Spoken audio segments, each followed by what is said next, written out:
Hello and welcome. My name is Joel, Executive Director at Justice for All Ministry. I have Gareth Evans here with me. You got a title for what you do around here? Is there an official title? Manager. Thrift store manager. Thrift store manager of the Common Ground Thrift Store.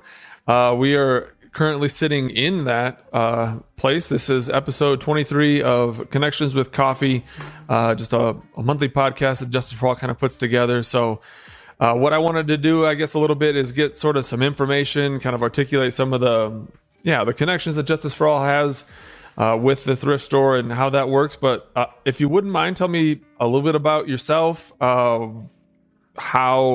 you grew up. Gareth is an unusual name. I don't know if you knew that. It's always been your name as long as you've been around. But I was born in South Africa. Yeah. So it's not that uncommon over there. No. With the British and Welsh, it's a Welsh name. Yeah. So with the British connection in South Africa, it's a little more common over there. Yeah. But yeah, definitely unique in the U.S. I would say so. When I first heard it, I was like, Gareth, like with a TH? It's a TH at the end, isn't it? Yep. Okay. Yep. All right. Yep. So you were born in South Africa. Yep. Lived there. Well, I was born there. My parents traveled back and forth to the U.S. and between South Africa and the U.S. And so went back over there from ages about 6 to 12. And then most recently, or not recently, but last time we moved to the U.S. was in 97. So spent most of my life in the U.S. All right. What did your parents do that they were back and forth a little? They were born in South Africa. Okay. But then they were both first generation Christians and so had a heart for ministry and missions. And so did a lot of outreach and evangelism in South Africa. They were both born in South Africa and did outreach to, I guess I am very naive when it comes to South Africa. I know not a whole lot about it. Oh, yeah. Other than it was something with, under the Queen of England, along with like Australia, South Africa, Canada, that sort of whatever the proper term is, England. Yeah. Monarchy.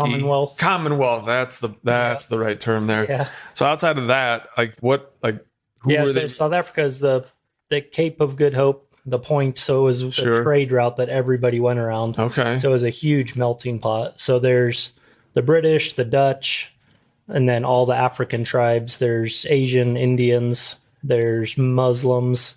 So just a lot of cultures kind of meshing there. Okay. How this is also another naivety question. How big is South Africa, like population wise or land mass wise? Like, I don't know. Yeah. You were only born there. I was a kid. I got just you. running around. You don't pay attention to that. You're like playing cricket. Okay, that's something that's not usual. Yeah. Playing cricket. Yeah. Was it a country, like in the country or in a city, or where was it that you grew up? Developed cities. Okay. Is where. But you grew up in a city. Mm-hmm. Okay. Yep. All right. Yep. Some of the best beaches in the world. Yeah, I had known that there was some surfing and there was some of that down there. Grew up on the beach for a little while as well. Okay. All right. And then my dad had a heart for ministry and he wanted to train the local, because he could speak Zulu. And so he wanted to teach the Zulu people to learn to become pastors of their own people. Okay. So that was part of his mission. All right. So you were, if your dad was doing outreach and being that way, I assume that's sort of how he was training you to be that way. So you were brought up in a Christian home, it sounds like. Mm-hmm. Yep. Yeah. My parents were Christian by the time they had kids. And so, we were brought up in a Christian Bible believing family. Sure. But there's always that step, I think, even as Christians, where you have to kind of make it your own. And so for me, that happened when I was a sophomore in high school, when we were in the U.S., when I really dedicated my life to God and just said, whatever you want to do with me, I'm willing to do it. Wow. And so as a sophomore, that's kind of young. Maybe not. Yeah, I don't know. I guess for some people it's young. Everybody is different. Yeah. For sure. Older, but. So what did they do stateside then? If there was some back and forth, what did they do when they were here? Or he was a pastor at some different churches. Okay. And then just kind of networking and speaking, just a lot of different speaking engagements. Okay. All right. Yeah. And you were in school and out here, sophomore, you said, hey, however you want to use me, Lord, we're doing it. Yep. So what happened after that? And it wasn't necessarily like a huge outward change, I would say at that point. There wasn't necessarily a lot of fruit where everybody's like, oh, this guy's on fire. But there was that internal commitment where I was willing to follow God and seek his will over my own or the dreams of the world. That's an everyday choice, man. Yeah. That's an everyday choice. Yeah. And so then I guess my next big step is I decided to go to a Christian engineering school. Okay. And so I went to LeTourneau University and dropped out twice from there. First time because I wasn't sure. I wanted to keep paying what it was costing. So it was a little bit of a little steep to go there. Then. Oh yeah. Okay. Yep. Pretty expensive. And then during that first time I dropped out, I met a missionary because we had a missions emphasis week. Okay. And he's like, yeah, there's a lot of people that want to go into ministry, but what we really need is people that are educated, that have skills. And so that was kind of my push to, well, I'm like, okay, I'm going to go back and get my degree. Sure. And then use that for the ministry. Okay. So I was studying mechanical engineering. Wow. That's what I was doing. And then, so I went for a couple more years, and then I started coming out to Utah it wasn't yet my father-in-law's ministry. I mean, it was his ministry, but he wasn't yet my father-in-law. Sure. And so that's how the connection to Utah and kind of evangelizing to Mormons started. Okay. And then I realized, I guess just how much of a need that was, because Mormons were claiming to be Christian, and yet so much of their doctrine is against the Bible and the basic Christian doctrines. And so that kind of really, I guess, fired me up to study it more and want to tell people the truth that Mormonism is not Christian. No. And so I kept going back every year on spring break mission trips. Uh-huh. And then those turned into summer interns. And then the second summer intern is I dropped out of school again because they needed help in the ministry. So I was like, okay, I'll do it. And so dropped out and ended up it was supposed to be a summer intern, turned into 2 years being in the ministry with them. And where was this? It wasn't here, obviously. No, it was somewhere else in Utah. Central Utah. So about 3.5 hours from there. All right. You met because you said future father-in-law, if I heard you correctly. So, yep. So my wife, Kristen, she was going to Moody Bible Institute at that point. Okay. And so we crossed paths over our summer internships. And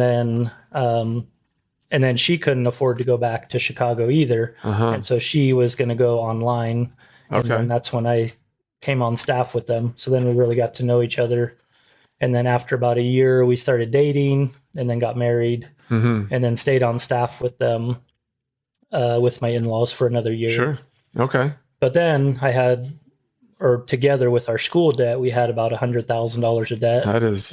That's a real number. Yeah. And so backing up a little bit, growing up or going to school, I originally was like, I don't necessarily want to go into full-time ministry like my parents. It wasn't that, you saw that firsthand a little bit, huh? To me. Yeah. And so, but then God kind of changed my heart through all this time, my time at college and my experience in Utah. Sure. And so then both Kristen and I, my wife, decided we did want to go into full-time missions, but we weren't going to do that with a ton of debt.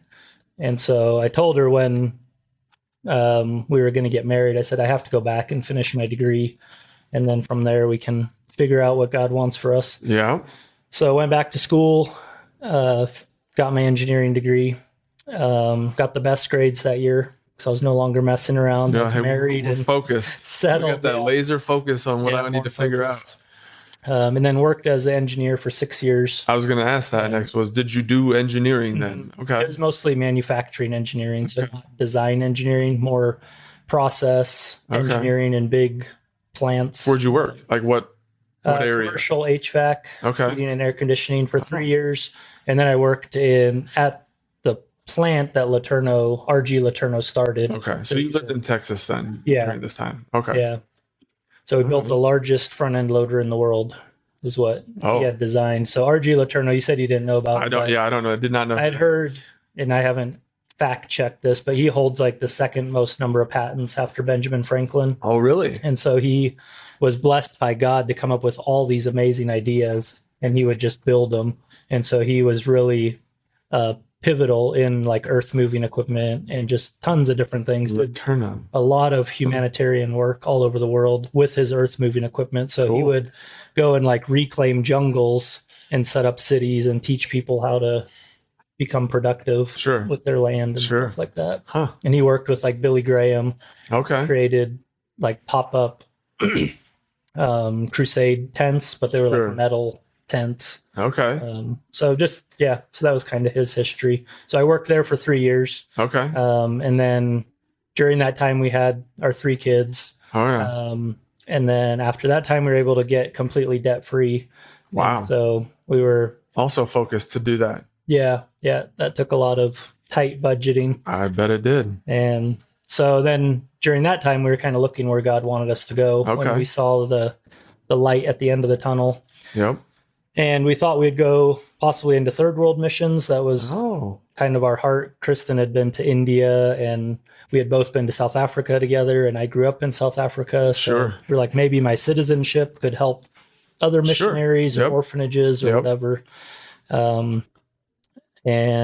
then as we were looking through different options, my in-laws came and they said, have you considered Brody and Liz's ministry? They're down in Colorado City, and I think your skill set could really help them with what they have going down there. And so we're like, I don't know. We've kind of joked about it, but we never thought about it seriously.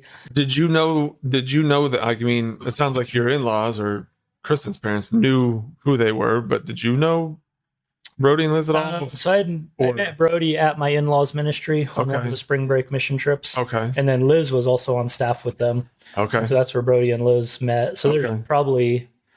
There was some crossover, but it wasn't like... it wasn't as tight as it is now, obviously. But... No, but we knew them and worked with them in that ministry. So then when as I was working as an engineer, we were kind of watching their ministry. And my father-in-law was actually one of the first Christians to come do outreaches down here. Is that right? And so that was Liz's first experience and my wife's and mine. We came and did like DVD distributions. So we'd come down, just go door to door and hand out DVDs and flyers. And at that time, it was still very closed off. And so that's interesting. Yeah. Sister-in-law, when she was walking down the street and kids saw her coming, they just took off screaming into the house, locked the doors, closed all the blinds. And so that was like when we first were introduced to the community. It was like that closed off. So this was always kind of in the back of all of our minds, I guess. But Brody, after he left Ephraim, he went to seminary because he's like, hey, if I'm going to do ministry, I'm going to do it all the way. You get trained. And so he went to seminary and then also was looking for a place. He kind of wanted to go to somewhere unreached. And so my father-in-law kind of gave him the Utah tour, which included this. And so they moved down here. And then, like I said, we were kind of watching their ministry progress. And then when it was time for us to go somewhere, or we were able to go somewhere, we started praying about it and talked to Brody and Liz, and they said, sure, we could use your help. And so we sold everything. We bought a fifth wheel and moved out here. So all 5 of you in a fifth wheel. Just parked at the thrift store. Just parked it right over there. And we're like, I guess this is what we're doing. And that's how it started. So Brody and Liz had kind of inherited the thrift store from another organization. That's what. So Brody, we had Brody on the last episode, so we heard a little bit about some of that story and how it kind of came in that vein of how going from the log cabin and how that came to be and into this building a little bit too. So they got it from another place, and it just sort of, the way that he described it was, it sort of organically came to be that just, he called it a humanitarian need of items of people who were getting either kicked out or leaving or whatever that looked like from the FLDS, I don't know, church. I always air quotes it ain't like a church to me necessarily in the way that I would view a church. So, but like people leaving that, they don't have any possessions. And so it's, how can we just provide things for people is how I'd understood. And he's like, wow, it looks like this is a need we can fill. So Yeah, and it started out as just like a clothing and food bank, Yeah. but then it was like we're not really like helping these people get ahead. We're just kind of enabling them, and so that's when more of the thrift store idea Mm-hmm. came about, like where people can take some ownership and have a little pride in what they Sure. have instead of just giving them handouts all the time. Yeah. There's definitely a time for handouts during an Oh, for sure. emergency situation, Yep. but as the town started to develop and they're kind of looking further down the road, they figured the thrift store was a better option. Well, there's a But sense of dignity that happens when someone's like, I can have a transaction of, oh, it's even though it's $1 or $5 or whatever it is, there's dignity in knowing that I gave something for this and this is how that happens. yeah, Even if it's at a discount or whatever, that's a no. I don't know. I guess that's just sort of that you can recognize that instead of saying, oh, here, have this as a thing that you just need, like come back and I'll give you more. Like let them figure out a way to help themselves a little bit or provide for themselves or show that a little bit. yeah, That's a good yeah. that makes a lot of sense. And then also out of that, it was a way because the church Yeah. Yeah. had hurt so many people, and it was called the church here. That's just what it was known Sure. as. That to just invite, I mean, we invited people, but just to have people walk into another church Yeah. wasn't going to happen very No, quickly. And no. so to have them walk into a thrift store and provide things that they needed and Yep. then get to build relationships with them and share the gospel with them and teach them about the Bible and show them biblical artifacts that we have in the thrift store. Sure. That was, yeah, just kind of how we started getting into the community and sharing the gospel that way. And so it kind of met multiple needs in one location. And then it Yeah. also provided income for the ministry so that we could do more outreach and events and things like that. I suppose I mean, if it's you and Brody and supporting families, like whatever the thrift store makes or fundraising, you probably are sending out appeals or whatever. Brody and I didn't get into that at all, but I would imagine that's probably how you make your living. I mean, you probably, as a missionary or as someone even in the U.S., I think the common thought is to think of overseas missionaries, but that is not necessarily always the case. Certainly in this area, Yeah. not. But yeah, I think you probably have to do that as part of your salary and making that work to a certain extent. Hey, Yeah, we both have to do personal fundraising. yeah, And then Brody mostly handles the ministry fundraising. But Okay. then, yeah, the thrift store is what pays all the bills, pays me a little bit, sure, and then covers all the expenses of the youth center as well, okay, and pays Josh a little bit, the youth center director. okay, yeah. So yeah, I mean, the lights aren't on for nothing. The yeah, lights got to be on. The heat, the air conditioning. yeah. Yeah, and when the thrift store started, it was not really helping that much. There were days when we used to just be open once a week, Sure. and we'd make like $15 a day. So it wasn't always that No. good, but just as God gave us wisdom and ability and just kind of creating new systems and making things more efficient, Yeah. rotating goods, God blessed it to where in the log cabin it was normal to make like $1,000 a day, Oh, okay. open 3 days a week. And so then it really started providing for the ministry, gave us more options to do more, like the youth center. Right. Yeah. And I think that's a great vision of reaching out to the youth who haven't been indoctrinated in the church, to be able to just to get to know them and meet them where they're at and share love with them on a Christ loves me. This is how I can show love to you. That's, I think that's special. Yeah. And that's neat. So Yeah, and kind of that switch, I guess that's where JFA kind of plugs in, where you can also see that switch. It wasn't just what we were figuring out, but being in, I think when we moved here, the poverty level was like 90%. Oh, people yeah. were below the poverty level. Wow. And so most thrift stores work off of their local goods. Right. You donate local and then you redistribute it. Yeah. But we couldn't do that. We had to throw, at one point, when we tried donations, we had to throw most of it away. So eventually we even shut off local donations Yeah. because it just wasn't worth the time, and we were just filling up dumpsters. Yeah. And so we survived almost solely on JFA trucks. Sure. And that's what really got us going and allowed us to bless the community. Well, yeah, building is it's impressive. And, kudos to keeping it up. And I know what Brody said, it's been January this past year that thing opened up. January 25th. Is it everything you thought it would be?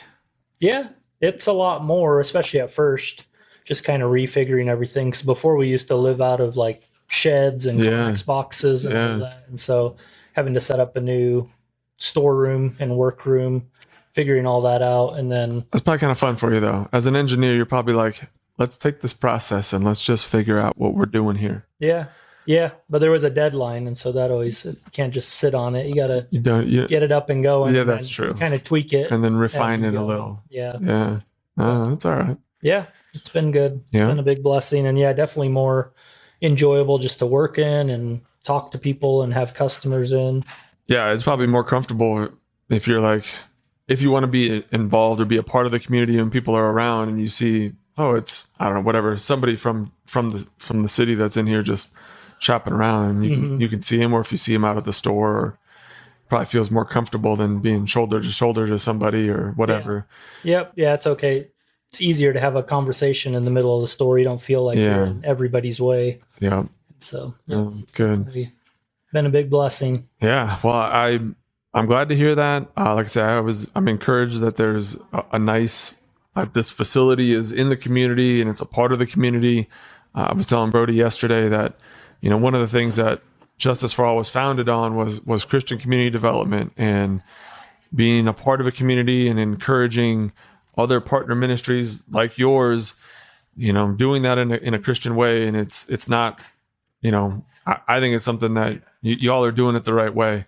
And, it's very encouraging to hear that and just to see it and watch the interactions happen. It's happening behind us right now, and just seeing the way folks are interacting with one another and doing outreach in the community, but not forcing it. Obviously, in a community, when you're telling me that, your sister or sister-in-law, when they first came into town and people are closing the door and running away and being that scared with this closed off as it was 20 years ago, to what it is now, when you can at least see people around town. And I know Liz was saying when she'd go to the grocery store for something and you run into a few people and it takes forever.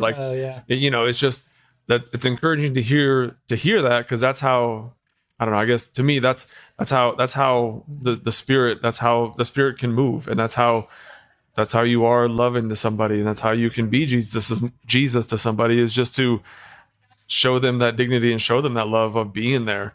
And being in the community and being involved. And I'm not going anywhere. I'm right here, and I get to know you, and you know their name, and there's edification in that. And that's just personifying that. It's encouraging to see that. And we're glad to partner with you. And it's glad to know that things are coming this way and how it's getting used. And so certainly continue to encourage this part of the ministry and knowing that. So if there's things that, you would like to see be on the next shipment, or ways that you think, it'd be great if we had something like this to help develop something, make sure to let me or Bill or let, Susan or whatever know. We'd love to be able to get something on there.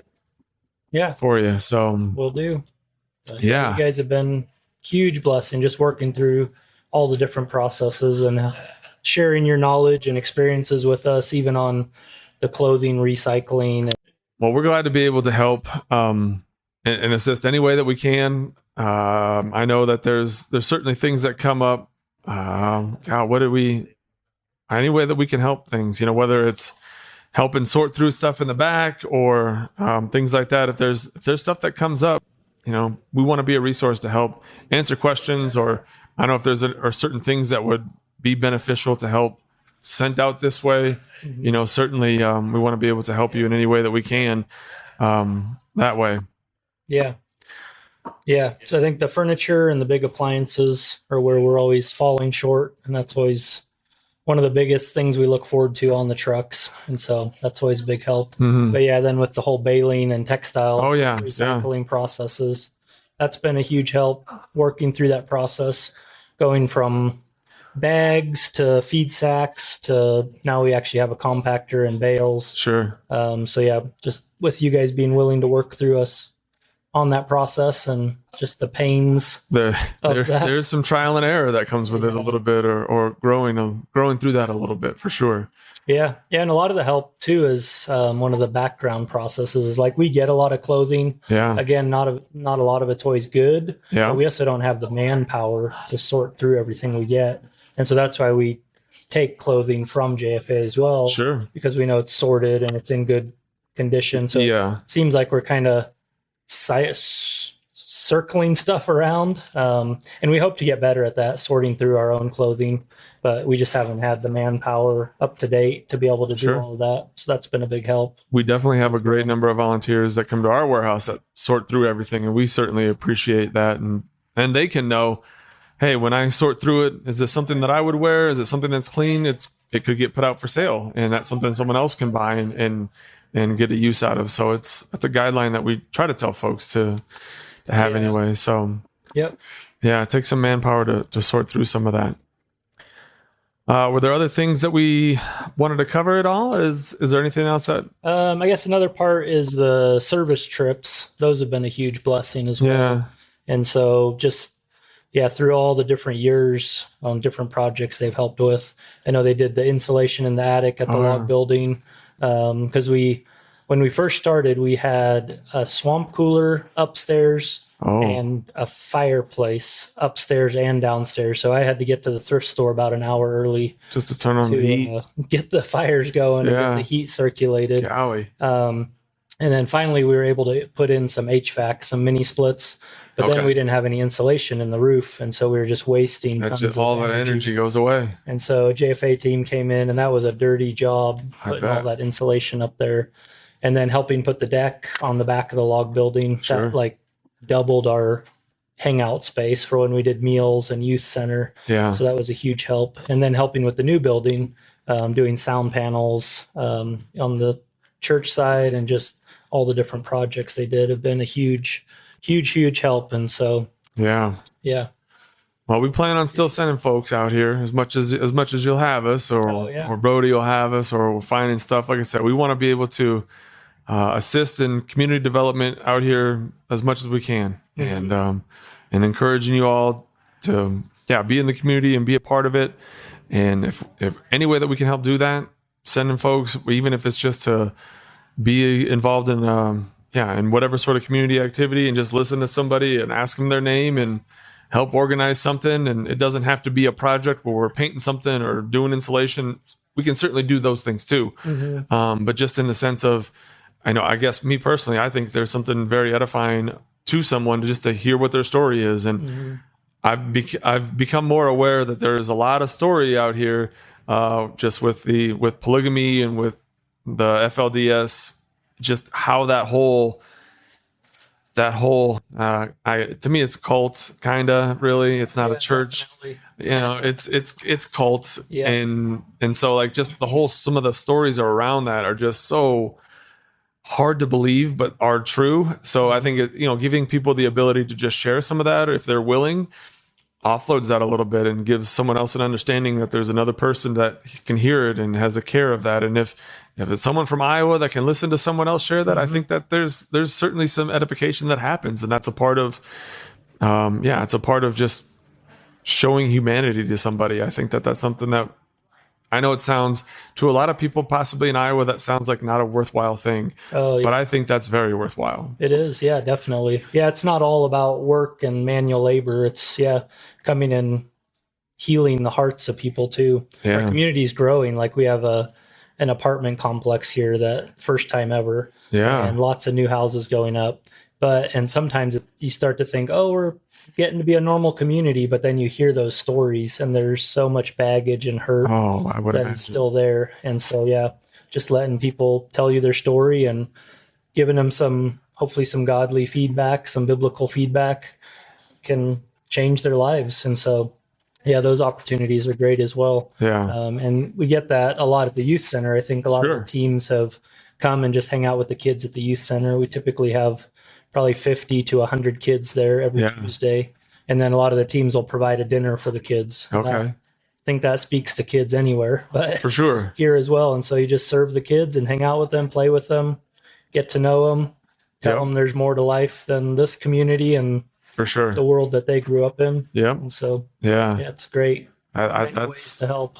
That's those are the things to me I think are just I think it's neat just to have that ability to let someone just share that about them. And hey, you're not going to fix it, right? I'm not here to say, well, let's get you fixed up. Like that ain't going to work. Yeah, I'm not here to be in this long term. But man, I can just listen to your story and empathize with how broken and how tough that must have been, and encourage you to find a resource that you can be around and continue on, because I believe you created for something, and keep moving forward and find out what you're created for. So that's something that can be a service trip right there. A little bit. Another one I just thought of that's a little less labor intensive is our Christmas sorting. So we get tons of Christmas stuff all throughout the year. Yeah. And usually we'll have ladies come. Kathy's here right now, but usually she has a team that comes with her, an unofficial team. Yeah.